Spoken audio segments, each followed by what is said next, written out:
Silence period অর্থাৎ ভোটের আগে সবাই চুপ হয়ে যায় কেন, ঠিক আগ মুহূর্তে একদম চুপ কেন?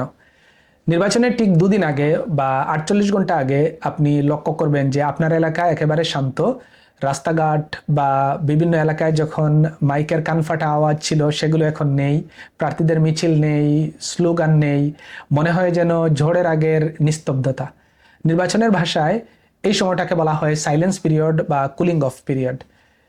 এটি কি বাক স্বাধীনতার হরণ?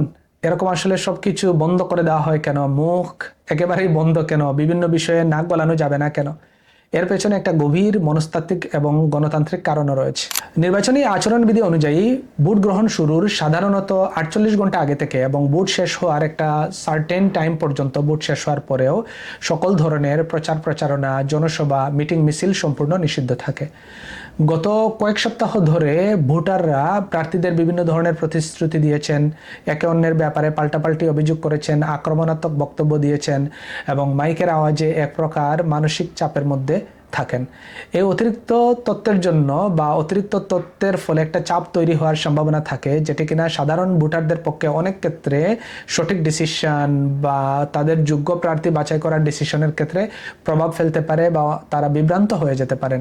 তাই নির্বাচনের ঠিক আগে এই 48 ঘন্টার নীরবতা এবং এই যে ব্রেক, এটা দেওয়া হয় যাতে ভোটাররা ঠান্ডা মাথায় নিজের বিবেক বুদ্ধি খাটিয়ে ঠান্ডা মাথায় তারা কাকে ভোট দেবেন সেই ডিসিশনটা নিতে পারেন। এটি হলো ভোটারকে রিফ্লেকশন বা আত্ম উপলব্ধির সময় দেওয়া, যাতে তিনি আবেগের বশবর্তী না হয়ে হুজুগে ভোটটা না দিয়ে যুক্তির মাধ্যমে সিদ্ধান্ত নিতে পারেন বা তিনি তার সঠিক প্রার্থী বাছাই করতে সঠিক সিদ্ধান্ত নিতে পারেন।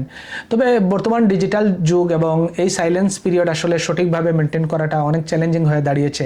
রাস্তায় মাইক বন্ধ থাকলেও কি হচ্ছে যে সোশ্যাল মিডিয়া বা ফেসবুক বা ইউটিউবে প্রচার প্রচারণা, অন্যান্য সোশ্যাল মিডিয়াতেও কিন্তু অনেক ধরনের প্রচার প্রচারণা থাকে এবং এটা এক ধরনের আইনের ফাঁক ফোকরের মধ্য দিয়েই হয়ে যায়। তবুও আইনত এই সময়ে কাউকে প্রভাবিত করা দণ্ডনীয় অপরাধ। এই নীরবতা আসলে গণতন্ত্রের সৌন্দর্য। এটি আপনাকে মনে করিয়ে দেয় যে আপনি আসলে সমস্ত কোলাহল শেষে ঠান্ডা মাথায় একা একা বসে নিজের বিবেকের সাথে চিন্তা করে আপনি আপনার সঠিক ডিসিশনটা নেবেন, সঠিক প্রার্থীকে ভোট দেবেন।